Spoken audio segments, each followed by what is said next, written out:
যে বিজেপি যেগুলো বলে ওদের সঙ্গে মানুষ নেই, ওরাও মানুষের সঙ্গে নেই, বাংলা ওদের সঙ্গে নেই, ওরাও বাংলার শত্রু। তো সুতরাং বিজেপির এই ধরনের কথাবার্তাগুলোর কোনো অর্থহীন, কোনো প্রাসঙ্গিকতা নেই, কোনো তাৎপর্য নেই।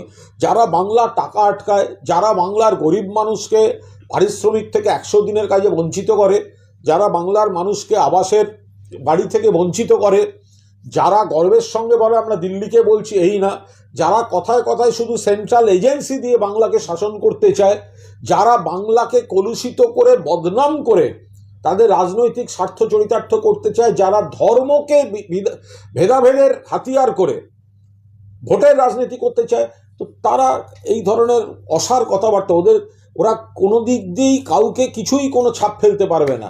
বাংলায় 2026 সালে বিপুল সংখ্যাগরিষ্ঠতা নিয়ে চতুর্থবারের জন্য শপথ নেবেন মুখ্যমন্ত্রী মমতা বন্দ্যোপাধ্যায়।